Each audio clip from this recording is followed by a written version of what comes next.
वो अपने आप को बहुत बड़ा तोप समझता है। एक्टर एक ही तरह के रोल कर सकता है, हाथ के बाल निकालना, नेल पॉलिश लगाना, तभी मुझे पसीने छूटे। साड़ी और ब्लाउज और वो सब के साथ पहुंची तो मेरे पसीने छूटने लगे कि ये मैंने क्या कर दिया, मेरी बॉडी के अंदर कुछ हुआ, देवी प्रकट हो गई। मैं स्विट्जरलैंड में वेकेशन पे अपने फैमिली के साथ हूँ और वहाँ उनका फोन आता है कि मैं बंटवारा एक फिल्म कर रहा हूँ और तुम इसमें मेन विलेन हो। इससे फर्क नहीं पड़ता कि कौन सी फिल्म रिलीज हो रही है और क्या हो रहा है, पर सारे यंगस्टर्स मेरे काफी फैन है, बिल्डिंग में भी रहते हैं। इरफान भाई मेरे भाई जैसे थे, बड़े भाई जैसे थे, और वो भट्ट साहब के साथ एक फिल्म कर रहे थे, तो मैंने उनको रिक्वेस्ट की कि मुझे भट्ट साहब से आप मिला दो, और उन्होंने महेश भट्ट से मुझे मिलवाया। तो भट्ट साहब ने देखा, मुस्कुराया और बोले कि अच्छा, एक्टर भी हो और पैशनेट भी हो। Hi, this is Abhimanyu Singh and you are watching me on Bazooka. Abhimanyu ji, सबसे पहले बहुत बहुत स्वागत है आपका बज़ूका पे। Thank you, thank you. पिछले 3 अगर हम बात करें, इंस्पेक्टर अविनाश, आदर्श बाल विद्यालय और बंटवारा, 3 प्रोजेक्ट की बात करें, हिट मशीन आप बन चुके हैं। जैसे आप क्रिकेट कितना फॉलो करते हो? बहुत बहुत ज़्यादा। जैसे विराट कोहली को रन मशीन कहते हैं, तो आपको हिट मशीन कहेंगे तो कैसा लगेगा आपको? बहुत अच्छा लगेगा। कैसी फीलिंग है? पिछले 3 प्रोजेक्ट्स की मैं बात करूँ, तीनों अलग अलग प्रोजेक्ट है, करेक्ट। बट लोगों से इतना प्यार मिल रहा है आपको, स्पेशली इंस्पेक्टर अविनाश का किरदार तो एकदम आउट ऑफ द बॉक्स है। जितना भी आपने किया है, मैंने आपकी पूरी हिस्ट्री देख ली। इंस्पेक्टर अविनाश का किरदार मेरे लिए आउट ऑफ द बॉक्स, आपके लिए क्या है मुझे वो पहला जानना है।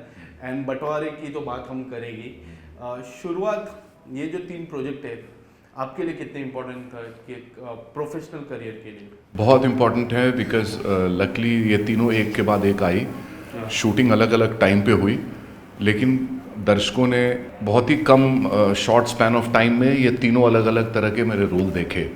तो कई लोग जो आपको हमेशा टाइप कास्ट करना चाहते हैं कि ये एक्टर एक ही तरह के रोल कर सकता है, वो मिथ अभी टूट गया और लोगों को लगा कि हाँ, ये पॉजिटिव भी कर सकते हैं, ये भी कर सकते हैं, कॉमेडी भी कर सकते हैं। तो इस लिहाज से ये बहुत अच्छा हुआ मेरे लिए। और जैसा कि आपने कहा कि आउट ऑफ द बॉक्स देवी का किरदार था और मेरे लिए भी है, बिकॉज अभी तक का मोस्ट चैलेंजिंग किरदार वही था। सिर्फ परफॉर्मेंस, पूरे करियर में सिर्फ परफॉर्मेंस को लेके नहीं, बल्कि मैं कहूँगा वो जो पूरा गेटअप लेना, रेडी होना फीमेल की तरह, और हाथ के बाल निकालना, नेल पॉलिश लगाना, वो सब बहुत ही ज़्यादा मैं कहूँगा टायरिंग था। पहली बार जब आपको सपोज कॉस्ट्यूम डिज़ाइनर ने आपको कॉस्ट्यूम दिया भी होगा, तब आपने जब रिसीव किया, जब वो कॉस्ट्यूम पहनने भी जा रहे थे, तब आपके मन में क्या चल रहा था? तभी मुझे पसीने छूटे, बिकॉज जब तक मैं वहाँ पहुँचा हुआ था तब तक मुझे कुछ नहीं हुआ। मुझे लगा मैं कर लूँगा। साड़ी और ब्लाउज और वो सब के साथ पहुँची तो मेरे पसीने छूटने लगे, हाथ पाँव फूलने लगे, बिकॉज मुझे लगा कि ये मैंने क्या कर दिया, अब मैं ये कैसे पहनूँगा। क्योंकि इस तरह के कपड़े मैंने कभी पहने नहीं, अब क्या होगा।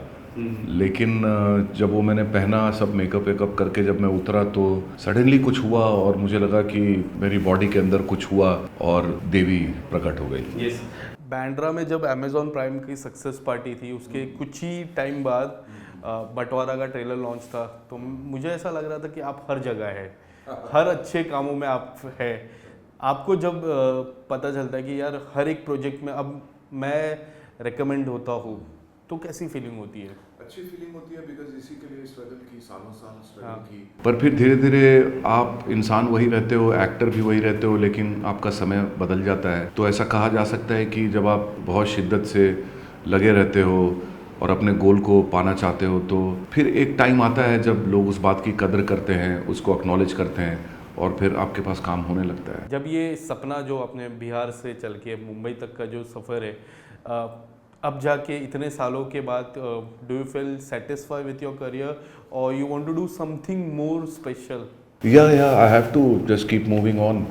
अभी तो जस्ट आप समझिए कि शुरुआत ही है, और अब मुझे रिकॉग्निशन मिल रहा है। अब मैं एक्सपेक्ट करूँगा कि मैं एक से एक डिफ़िकल्ट और चैलेंजिंग रोल्स को पोर्ट्रे करूँ स्क्रीन पे, पॉजिटिव, नेगेटिव, कॉमेडी, कुछ भी। बंटवारे की सक्सेस के बारे में बताइए। जैसे मैंने पहले ही दिन, क्या होता है अक्सर हम जैसे जो रिपोर्टर होते थे, हम ग्राउंड पे भी ज़्यादा मेहनत करते, तो पहले ही दिन मैं गेटी गैलेक्सी गया था, और मैं अक्सर जितनी भी बड़ी फिल्म रहती मैं गेटी गैलेक्सी ज़रूर जाता हूँ, क्योंकि मुझे फिल्मों से, ऑडियंस का रिएक्शन, फिल्मों से ज़्यादा प्यार है, और फिल्मों से ज़्यादा मुझे लोगों के रिव्यूज़ से ज़्यादा प्यार है, मैं अपने रिव्यूज़ से ज़्यादा उनके रिव्यूज़ के इम्पोर्टेंस ज़्यादा देता हूँ।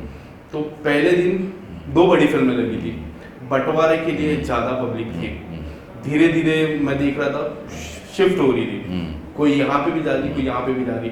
बट आपसे जानना चाहूँगा कि आपके किरदार को लेके क्या रिस्पॉन्स मिला, क्योंकि मेरी कलीग ने भी बताया, वो प्रेस शो के लिए गई थी, उसने बताया कि आपने काफ़ी अच्छा काम किया है, बहुत सराहा है आपके काम को। आप बताइए आपको क्या रिस्पॉन्स मिला अब तक? बहुत अच्छा रिस्पांस मिल रहा है और काफ़ी तारीफ़ मिल रही है और लोगों को लग रहा है कि अच्छा मैंने ऐसा किरदार भी कर दिया जो लाहौरी है और उसी एक्सेंट में बात करता है और वैसे ही कपड़े पहनता है, तो लोगों के लिए एक नई चीज़ दिखी मेरे किरदार में पहली बार, कुछ अलग सा। तो वो चैलेंजिंग भी था, लेकिन अभी वो एग्जीक्यूट हो गया, लोग उसको अप्रिशिएट कर रहे हैं, इसका मतलब कि मेहनत सफल हुई है। कैसे मिली ये बंटवारा की जो कहानी है आप तक कैसे पहुंची? ये मैं राज जी को मिला था सालों पहले, हम लोग साथ में कोई फिल्म करने वाले थे, फिर वो फिल्म नहीं हुई, फिर मैंने उनको दोबारा मैं मिला जब मैं एक फिल्म की शूट कर रहा था भोपाल में, वहाँ पे वो अपनी किसी फिल्म की शूट कर रहे थे, वहाँ हम लोग मिले और उन्होंने तब भी मुझे बोला कि मैं देख रहा हूँ तुम्हारे लायक कुछ होगा तो मैं ज़रूर बताऊँगा तुम्हें।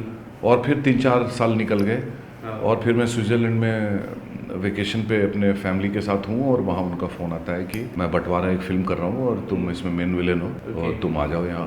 और बस आया मैं और हो गया, कोई स्क्रीन टेस्ट नहीं, कुछ नहीं। कास्ट के बारे में पहले से पता था? हाँ, उन्होंने बता दिया था कि कौन कौन कास्ट है, तो मैं काफ़ी एक्साइटेड था कि सनी पाजी हैं, शबाना जी हैं, प्रीति जिंटा हैं, तो मैं बहुत खुश हुआ कि चलो इस फिल्म का पार्ट होने वाला हूँ मैं।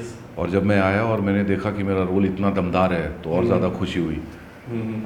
हमारे चैनल ने एक क्लिप डाली थी, आप पता नहीं आप तक पहुंची है कि नहीं, बट लोगों तक काफ़ी पहुंची होगी। जैसे सनी पाजी ने जो आपकी तारीफ की, आपके कास्ट के बारे में या फिर आपके किरदार के बारे में जो तारीफ की, काफ़ी वायरल हुई। आप कुछ बताना चाहोगे? सनी पाजी जैसे इतने बड़े कलाकार जब अपनी तारीफ करते हैं तब आपके मन में क्या था?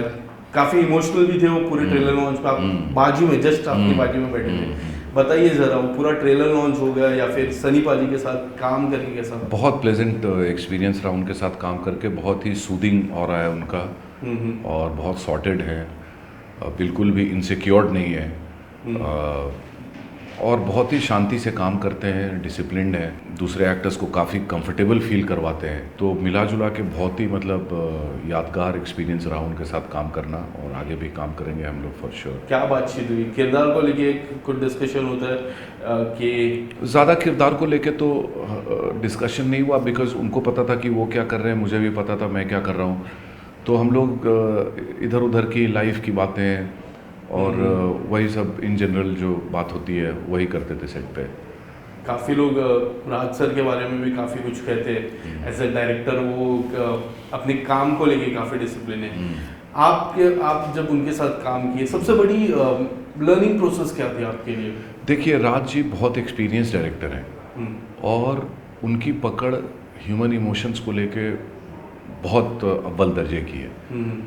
तो किस पॉइंट पे ऑडियंस क्या फील कर रही है या क्या फील करेगी वो बहुत अच्छी तरह से जानते हैं। सबसे जो बड़ी सीखने वाली उनसे बात है कि उनमें बहुत गट्स है, वो कॉम्प्रोमाइज़ नहीं करते हैं, वो जो डायलॉग लिखा है वो एक्टर बोलेगा, जो सीन जैसे पिक्चराइज होना है वो वैसे होगा। लेकिन हर सीन में राज सर को मैंने देखा है कि उनकी आदत है कि वो सोल ढूंढते हैं कि सीन का सोल क्या है, और वो बात उनके बारे में मुझे बहुत अच्छी लगती है क्योंकि वो हर सीन के डेप्थ में जाके उसके अंदर से सोल निकालते हैं। तो उनकी ये बात मुझे बहुत अच्छी लगी। परफॉर्मेंसेस पे बहुत ज़्यादा फोकस करते हैं कि एक्टर्स का परफॉर्मेंस कैसे होना चाहिए, किस तरह से सीन होना चाहिए। तो बहुत ही काबिल डायरेक्टर हैं वो। आपके किरदार के बारे में कैसा, उनका विजन क्या था आपके किरदार को लेके? उनका क्या था कि बहुत ही एरोगेंट आदमी है, याकूब पहलवान, और अग्रेसिव है और डेंजरस है। तो ये सब चीज़ें उन्होंने मुझे बताई और उसके बाद जब होने लगा तो और भी कुछ चीज़ें ऐड हो गई, जैसे कि वो अपने आप को बहुत बड़ा तोप समझता है। ये सब फिर वो परफॉर्मेंस के दौरान अपने आप छोटी छोटी चीज़ें ऐड होने लगी उसमें। विलन का किरदार जब आप करते हो तब लोगों को काफ़ी पसंद आता है, ऑडियंस को काफ़ी पसंद आता है। जैसे कई किरदार हो जाए, ये बंटवारा हो जाए, उसके पहले भी आपने कई बार विलन के किरदार। यस, आपको कैसा लगता है जब जब स्क्रिप्ट विलन की आती है, यार ये तो मेरे ऑडियंस को पसंद है, क्या आपके मन में ऐसा रहता है? हाँ, मुझे लगता है कि ऑडियंस मुझे लाइक करेगी, उनको पता है कि हाँ ये बहुत अग्रेसिव एक्टर है और जिस तरह से रोल करता है उनको बहुत मज़ा आता है। तो कई तो मेरे लोग हैं, मेरे फ्रेंड्स, जो बोलते हैं कि तू तो लाइफ में कभी पॉजिटिव रोल कर ही मत, तू सिर्फ नेगेटिव कर, क्योंकि हमको उसी में मज़ा आता है। लेकिन कई लोग ऐसा हैं जो मुझसे पूछते हैं कि आप पॉजिटिव और ज़्यादा कीजिए, कोई बोलता है कॉमेडी कीजिए। तो हर ऑडियंस की अपनी, हाँ अच्छा लगता है, हर ऑडियंस की अपनी अलग डिमांड है। आपका पर्सनल फेवरेट क्या है? पर्सनल फेवरेट जानना चाहूँगा कि 2 ऐसे जॉनर बताइए जो आपको आपके दिल के काफ़ी करीब हो। नहीं, मुझे इमोशनल रोल ज़्यादा पसंद आते हैं, हाँ, मिला जुला के। हाँ, इमोशनल रोल। हाँ, ओके, अगर हम बात करें बंटवारे के साथ साथ एक और बड़ी फिल्म आवारापन 2, इमरान सर के साथ तो आपने पहले भी काम कर चुके। जब 2 बड़ी फिल्म आती है, बतौर कलाकार हमें जब पता चलता है कि 2 बड़ी फिल्म है, क्लैश होने वाली है, ऑडियंस भी बढ़ जाती है, तो क्या ये आपके मन में चलता है यार क्या होगा? ऑडियंस तो अभी सेपरेट बढ़ जाती है, हम थिएटर में भी देखते अगर 100 जन इधर है तो 150 या फिर 120 यही मार्जिन होता है। बतौर जर्नलिस्ट मैं भी इस तरह से देखता हूँ, हाँ मैं दोनों एंड के रिव्यूज लेने हैं। क्या बतौर कलाकार भी आप ऐसे सोचते हो कभी? नहीं, मेरा ये मानना है कि फिल्म 2 रिलीज़ हो गई, अब ऑडियंस को जो फिल्म देखने का मन कर रहा है वो जाएगी देखने, और मैं तो चाहता हूँ कि 2 फिल्म रिलीज़ हुई है तो दोनों हिट हो जाए। अगर कोई काफ़ी कम बार कम होता है, अगर दूसरी फिल्म का बहुत अच्छा हो रहा है तो उससे क्या है, मैं तो चाहता हूँ सबका भला हो। हाँ। तो हम क्यों बच जाएंगे, हमारा भी भला हो ही जाएगा, हम भी सब में ही आते हैं। हाँ। तो इससे फ़र्क नहीं पड़ता कि कौन सी फिल्म रिलीज़ हो रही है और क्या हो रहा है, पर यह है कि ऑडियंस भी थोड़ी अनप्रिडिक्टेबल है। हाँ। वो किस फिल्म के लिए जाएगी ये किसी को मालूम नहीं है। एज अ डायरेक्टर आप अपना काम कर सकते हो, आप एक अच्छा सिनेमा बना सकते हो, फिर बाकी तो सब किस्मत है, डेस्टिनी है, टाइमिंग है। इतने सालों में एज एन कलाकार ऑडियंस का कितना बदलाव आपको नजर आया है? क्योंकि अब कहते हैं जेनजी वाली ऑडियंस है, तो क्या आपको नजर आया है, आप एज ए कलाकार भी, हम जब रिव्यूज देखते हैं या फिर थिएटर कलेक्शन देखते हैं, उसमें भी फर्क दिखा है आपको? हाँ, दिखा है। जेनजीज मुझे बहुत पसंद करती है और सारे यंगस्टर्स मेरे काफ़ी फ़ैन हैं, बिल्डिंग में भी रहते हैं। हाँ। समहाउ हर एज ग्रुप के लोग मुझसे कनेक्ट करते हैं और मेरे काम को अप्रिशिएट करते हैं। मेरे लिए सबसे बड़ी बात यही है। अभी आदर्श बाल विद्यालय में जो हंसराज मीना का कैरेक्टर है वो घर घर तक पहुंच गया और हर एज ग्रुप के लोग उसके साथ कनेक्ट कर गए।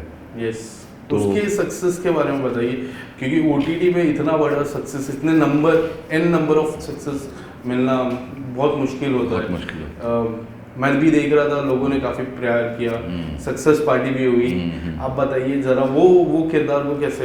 वो जब मेरे पास आया था कंटेंट, तो विश्वजीत और समीर जो बहुत अच्छे राइटर्स हैं, इस शो के प्रोड्यूसर्स भी हैं, पंचायत के टाइम से उनका काम शुरू हुआ है।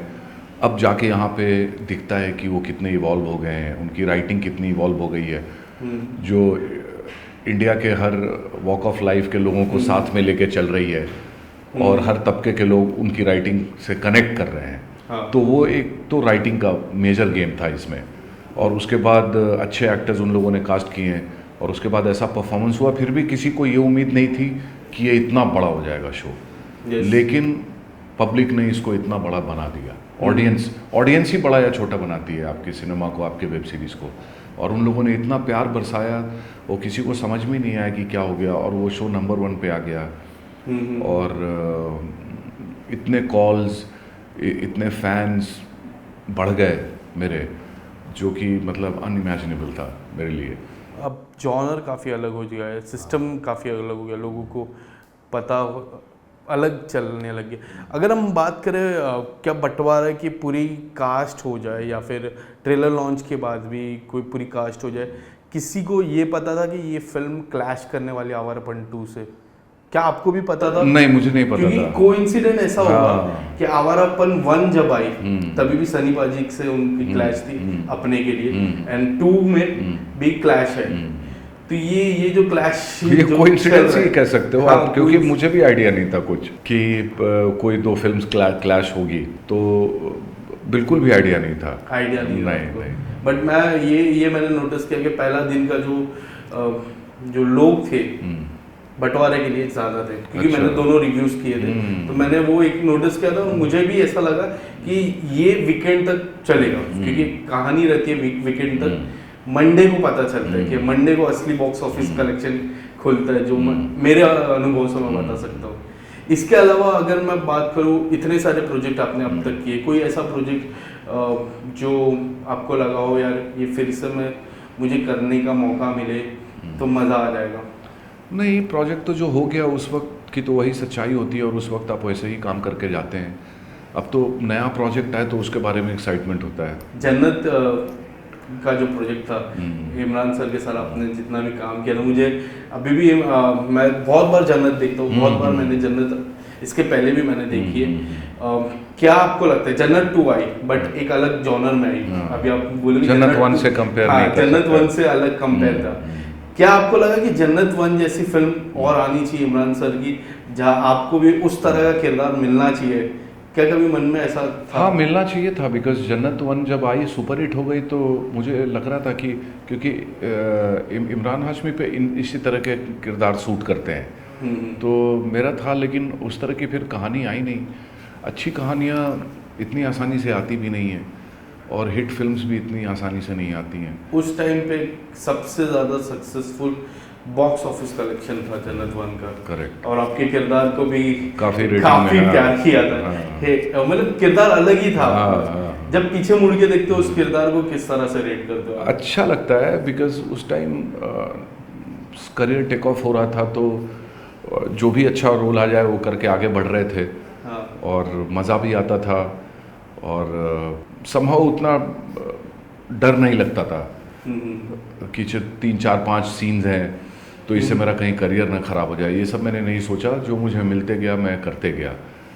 और इनफैक्ट जन्नत मुझे मिली थी बिकॉज़ इरफान भाई मेरे भाई जैसे थे, बड़े भाई जैसे थे, और वो भट्ट साहब के साथ एक फ़िल्म कर रहे थे, तो मैंने उनको रिक्वेस्ट की कि मुझे भट्ट साहब से आप मिला दो, और उन्होंने महेश भट्ट से मुझे मिलवाया, और उन्होंने मेरा नाम रिकमेंड किया वहाँ पे। और हाँ, कुणाल देशमुख से मैं मिला, और इन लोगों ने मुझे जन्नत में इमीडिएटली कास्ट कर दिया। तो क्या बातचीत हुई भट्ट साहब से जब आपकी मुलाकात हुई? तो भट्ट साहब से बात हुई तो इरफान भाई ने बोला कि ये अभिमन्यु है, बहुत पैशनेट एक्टर है। तो भट्ट साहब ने देखा, मुस्कुराया और बोले कि अच्छा, एक्टर भी और पैशनेट भी हो, तब तो बुरे फंसे। और बोले कि नहीं ठीक है, मैं तुम्हें कॉल करूँगा। और फिर उन्होंने जब नेक्स्ट डे बुलाया तो कुणाल को बोला उन्होंने कि भाई इसको तो इंडिया के one of the best actors ने रिकमेंड किया है, तो तुरंत काम दो इनको। इनका रिकमेंडेशन कहाँ से आया पता है तुमको? यस। इरफान ने किया है। तो क्या बात। हाँ, तो तुरंत देशमुख ने बोला कि अच्छा, जो सबसे इम्पोर्टेंट रोल है जो बचा हुआ है वो दे देता हूँ। ओके। मैं कुछ नाम लूँगा, आपको उस पे हैशटैग देना है। अच्छा। इसके साथ आपने ऑलरेडी काम कर चुके हो, 3 4 नाम लूँगा। हाँ। सबसे पहला नाम है रणवीर सिंह। हैशटैग? यस। उनको क्या हैशटैग से आप संबोधित करोगे? Super. Randeep Hooda. Randeep Hooda talented. Okay. Emraan Hashmi. Serial kisser. Sunny so. He man. Okay, चलिए जाते जाते आने वाले समय में क्या कुछ नया, अनदेखा, अनकहा प्रोजेक्ट आने वाला है आपका? आने वाला है, पर मैं नाम नहीं बताऊंगा। बहुत बड़ा एक हिंदी का प्रोजेक्ट ऑलरेडी मैं शूट कर चुका हूँ बहुत बड़े स्टार के साथ, पर वो लोग अनाउंस करेंगे। हाँ। और साउथ में तो चल ही रहा है, बाला कृष्णा सर के साथ एक फिल्म कर रहा हूँ, उसकी शूट चल रही है आजकल। Thank you so much sir. Thank you all so the much. Best. आपके हाथ में कुछ लगा है, आई होप वो आप जल्दी ठीक हो आप जाए। जल्दी हो जाए, बस कल परसों में टाँका कट जाएगा। Thank you so much sir.